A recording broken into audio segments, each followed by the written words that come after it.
ഗാന്ധിജിയുടെ മരണശേഷം നടന്ന ചില സംഭവങ്ങൾ അത് ഇപ്പോൾ സോഷ്യൽ മീഡിയയിലും അല്ലാത്ത മീഡിയയിലുമൊക്കെ ഇടയ്ക്കിടയ്ക്ക് ചർച്ചയാവാറുണ്ട്.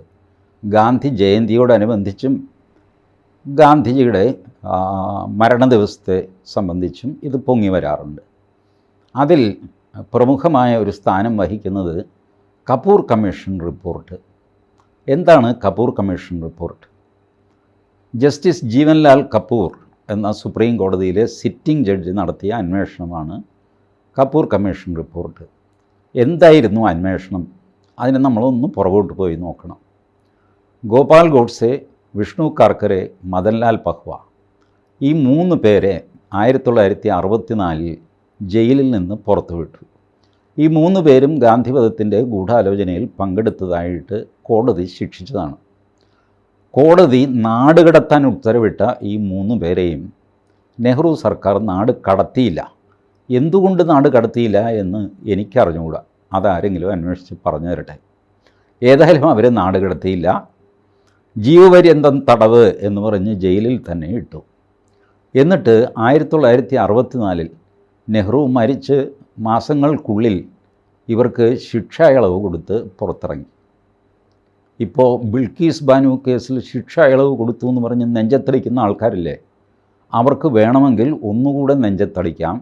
ഗാന്ധിവധ കേസിലെ ഗൂഢാലോചനയിലെ ടീം 3 പേര് ശിക്ഷാ ഇളവ് വാങ്ങിച്ചതാണ്. 1948 ജാനുവരി 30 നടന്ന കൊലപാതകത്തിൻ്റെ ശിക്ഷയ്ക്ക് വെറും 16 വർഷം മാത്രമേ ഇവർ ജയിലിൽ കിടന്നുള്ളൂ. 1964 ശിക്ഷാ ഇളവ് കൊടുത്ത് ശിക്ഷാ ഇളവ് കിട്ടണം എന്ന് പറഞ്ഞുകൊണ്ട് അവർ കൊടുത്ത കേസും സംഗതിക്ക് എന്തുമായിക്കോട്ടെ, അവർ ജീവപര്യന്തം ജയിലിൽ കിടന്നില്ല. 16 വർഷം കഴിഞ്ഞപ്പോൾ പുറത്തിറങ്ങി.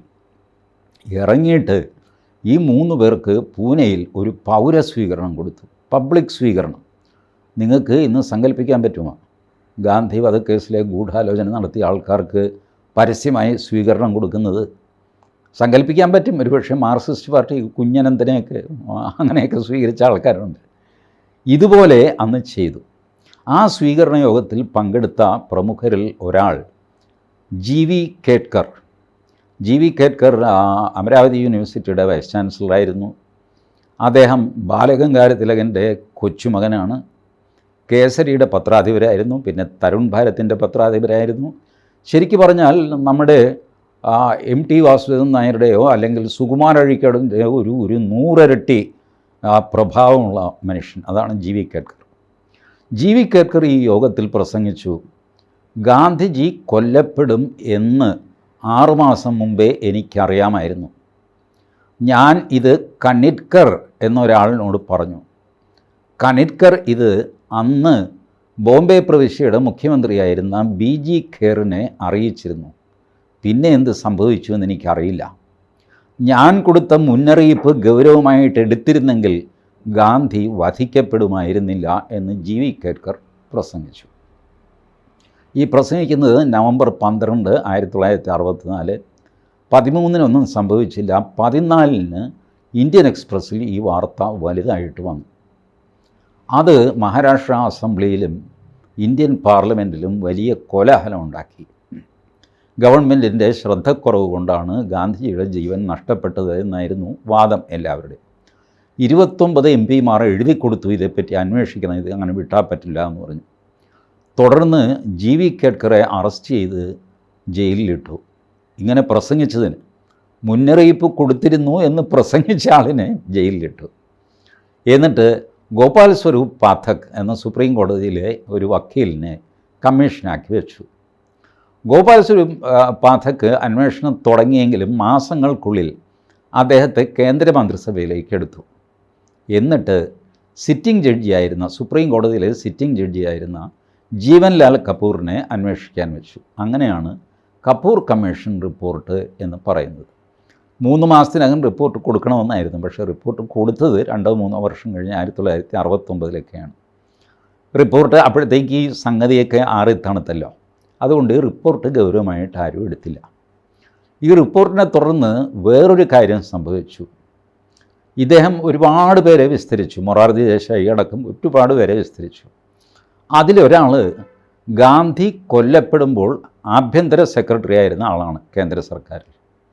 അയാൾ മൊഴി കൊടുത്തു, RSSനെ നിരോധിച്ചിരുന്നെങ്കിൽ ഗാന്ധിവധം നടക്കുമായിരുന്നില്ല. അപ്പോൾ ജസ്റ്റിസ് കപൂർ പറഞ്ഞു, അപ്പോൾ അത് പരിശോധിക്കണമല്ലോ, RSSനെ എന്തുകൊണ്ട് നിരോധിച്ചില്ല, അത് പരിശോധിക്കണം.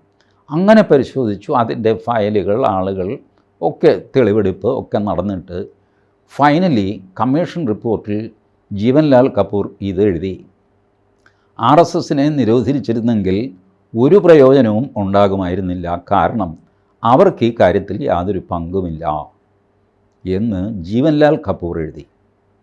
ഇപ്പോൾ എൻ്റെ സ്നേഹിതരായ പല RSSകാരും പറയാറുണ്ട്, സുപ്രീം കോടതി പറഞ്ഞിട്ടുണ്ട് RSSന് ഗാന്ധിവധത്തിൽ പങ്കില്ല എന്ന്. ഒരു കാര്യം മനസ്സിലാക്കുക, അന്ന് സുപ്രീം കോടതി നിലവിലൊക്കെ വന്നു, പക്ഷേ ഈ കേസൊന്നും സുപ്രീം കോടതിയിൽ പോയിട്ടില്ല. ജീവൻലാൽ കപൂറിൻ്റെ റിപ്പോർട്ടിൽ ഹോം സെക്രട്ടറി നടത്തിയ ഒരു കമൻറ്റിൽ, അങ്ങേരെ വിസ്തരിക്കുമ്പോൾ അങ്ങേരെ നടത്തിയ കമൻറ്റിൽ അന്വേഷണം നടത്തി ജീവൻലാൽ കപൂർ എത്തിച്ചേർന്ന നിഗമനമാണ് RSSന് ഗാന്ധിവധവുമായിട്ട് ഒരു ബന്ധവുമില്ല, അതിനാൽ RSSനെ നിരോധിച്ചിരുന്നെങ്കിൽ ഗാന്ധിവധം തടയുമായിരുന്നു എന്ന് പറയുന്നതിൽ കഴമ്പില്ല. ഇങ്ങനെയാണ് RSSനെ പറ്റി ഒരു പരാമർശം വരുന്നത്. അതല്ലാതെ ഗാന്ധിവധം 1948 നടന്നതാണ്. അതിൻ്റെ വിചാരണയിലോ കുറ്റപത്രത്തിലോ പ്രതിപ്പട്ടികയിലോ എങ്ങും തന്നെ RSS ഇല്ല. RSSനെ നിരോധിച്ചില്ലേ? നിരോധിച്ചു. അത് ഗാന്ധിവധത്തിൻ്റെ പേരിലല്ല. അതിൻ്റെ നോട്ടിഫിക്കേഷൻ ഞാൻ എൻ്റെ ഫേസ്ബുക്കിൽ ഇട്ടിട്ടുണ്ട്. അതിൽ 2 കാര്യങ്ങളാണ് കേന്ദ്ര സർക്കാർ പറയുന്നത്. രഹസ്യമായിട്ട് പ്രവർത്തിക്കുന്നു, സമൂഹത്തിൽ കാലുഷ്യമുണ്ടാക്കുന്നു, വിദ്വേഷമുണ്ടാക്കുന്നു. ഈ 2 കുറ്റത്തിനാണ് RSSനെ നിരോധിക്കുന്നത്. ഗാന്ധിവധം എന്ന് പറഞ്ഞൊരു പ്രശ്നം അതിനകത്തില്ല.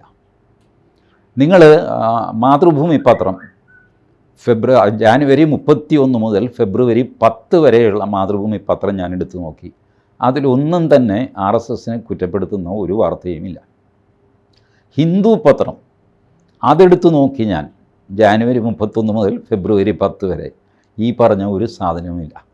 ഇതിന് ശേഷം തുടങ്ങിയൊരു നരേറ്റീവാണ് ഈ RSSകാർ ഗാന്ധിയെ കൊന്നു, RSS ഗാന്ധിയെ കൊന്നു. ഒന്നുമില്ല. അവർക്ക് പങ്കില്ല എന്ന് പറഞ്ഞത് അന്ന് സുപ്രീം കോടതിയിലെ സിറ്റിംഗ് ജഡ്ജായിരുന്ന ജീവൻലാൽ കപൂറാണ്. ഗാന്ധിവധ കേസ് ഫൈനൽ വിധി പഞ്ചാബ് ഹൈക്കോടതിയുടെയാണ്. അന്ന് സുപ്രീം കോടതി നിലവിൽ വന്നിട്ടില്ല. കാരണം സുപ്രീം കോടതി നിലവിൽ വന്നത് നമ്മളുടെ ഭരണഘടന നിലവിൽ വന്ന് നമ്മൾ റിപ്പബ്ലിക്കായല്ലോ, 1950 ജാനുവരി 26. ആ ദിവസം മുതലാണ് സുപ്രീം കോടതി നിലവിൽ വരുന്നത്.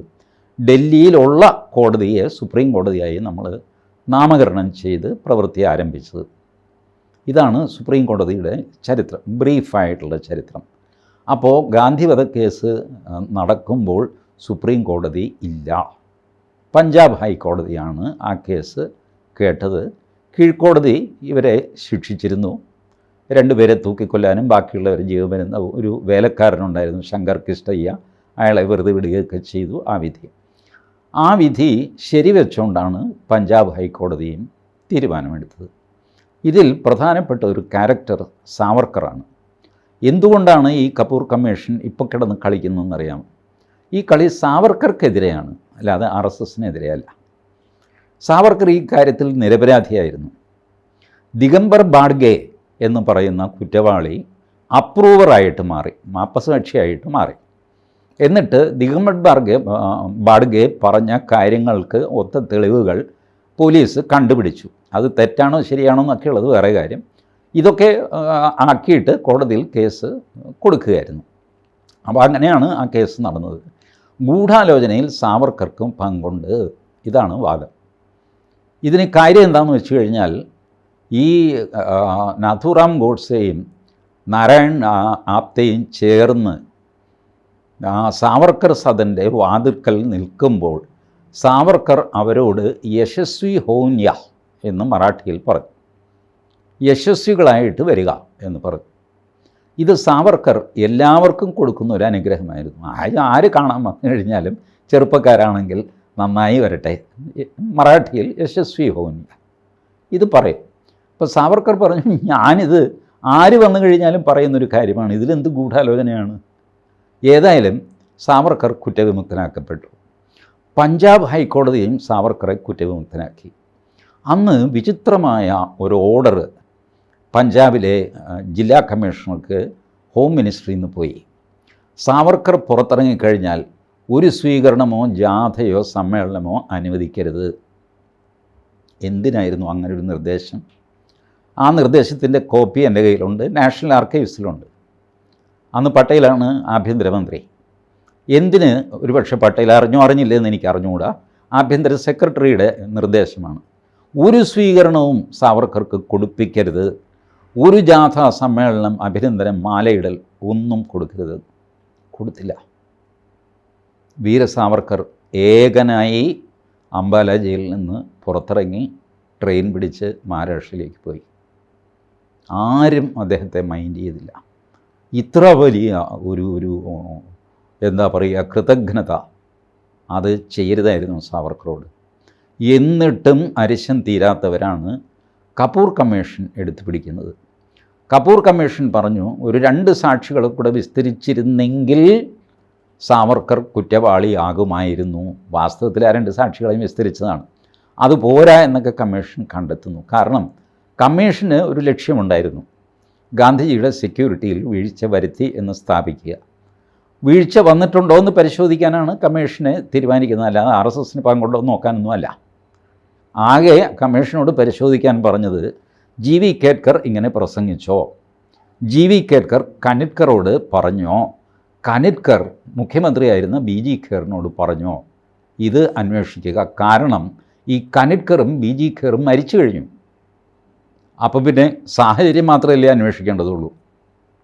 അപ്പോൾ ഇതൊക്കെ നടക്കുമ്പോൾ ഇങ്ങനെയൊക്കെ ചെയ്തിരുന്നു എന്നുള്ളൊരു നിഗമനത്തിൽ കമ്മീഷൻ എത്തുകയും, പക്ഷേ ഗോഡ്സെയെ വല്ലാതെ വെള്ളപൂശുകയും ചെയ്യുന്നുണ്ട് കമ്മീഷൻ. 6 തവണ ഗോഡ്സെ ഗാന്ധിജിയെ ആക്രമിക്കാൻ ശ്രമിച്ചു എന്ന് പറഞ്ഞ് പത്ര റിപ്പോർട്ടുകളുണ്ട്. 6ഉം കമ്മീഷൻ തള്ളിക്കളയുകയാണ്. അതൊക്കെ വെറുതെ കൽപ്പിത കഥകളാണ്. എന്തുകൊണ്ട് ഇങ്ങനൊരു കൽപ്പിത കഥ പ്രമുഖ പത്രങ്ങളിൽ വരണം? ഗോഡ്സെ പല സ്ഥലത്ത് വെച്ച് ഗാന്ധിജിയുമായിട്ട് ആർഗ്യുമെൻ്റ് നടക്കുന്നുണ്ട്, ഒക്കെ നടക്കുന്നുണ്ട്. പക്ഷേ ഇതൊന്നും കമ്മീഷൻ പരിഗണിക്കുന്നില്ല. പക്ഷേ സാവർക്കർക്ക് നേരെ ഒരു ഒളിയമ്പ് അയക്കുന്നുണ്ട്. ഈ ഒളിയമ്പെടുത്ത് ആഘോഷിച്ചിട്ട് സാവർക്കറെ വീണ്ടും കുറ്റക്കാരനാക്കുക എന്ന മഹാപാപമാണ് ഇപ്പം നടന്നുകൊണ്ടിരിക്കുന്നത്. പലരും കപൂർ കമ്മീഷൻ റിപ്പോർട്ട് നേരെ വായിക്കുകയല്ല ചെയ്യുന്നത്. കപൂർ കമ്മീഷൻ റിപ്പോർട്ട് വായിച്ചിട്ട് AG നൂറാണി എന്നുള്ള വക്കീൽ, അദ്ദേഹം ഇപ്പോൾ മരിച്ചുപോയോന്ന് എനിക്ക് അറിഞ്ഞുകൂടാ, പ്രായമായിരുന്നു. AG നൂറാണി എന്നുള്ള ഒരു RSS വിരുദ്ധ വക്കീൽ, സ്ഥിരം ഫ്രണ്ട് ലൈനിലൊക്കെ എഴുതുന്ന ആൾ, പക്ഷേ എഴുത്ത് നല്ല ഫൈനാണ് കേട്ടോ. അദ്ദേഹം എഴുതിയ ലേഖനങ്ങൾ സമാഹരിച്ചാണ് കപൂർ കമ്മീഷൻ്റെ റിപ്പോർട്ടാണെന്ന് പറഞ്ഞിട്ട് ഇവർ പുറത്തു വിടുന്നത്. അങ്ങനെയല്ല, കപൂർ കമ്മീഷൻ റിപ്പോർട്ട് വേറെയാണ്. അതുകൊണ്ട് റിപ്പോർട്ട് നേരെ വായിക്കുക, റിപ്പോർട്ടിനെ ചൊല്ലിയുള്ള ടിപ്പണി വായിച്ച് വിഷമിക്കാതിരിക്കുക. ഇത് മാത്രമേ എനിക്ക് ഈ ഗാന്ധിവധത്തെപ്പറ്റി പറയാനുള്ളൂ. കൂടുതൽ വാർത്തകളും വിശേഷങ്ങളും നിങ്ങളിലേക്ക് എത്താൻ ABC മലയാളം സബ്സ്ക്രൈബ് ചെയ്യുക, ബെൽ ബട്ടണും അമർത്തുക.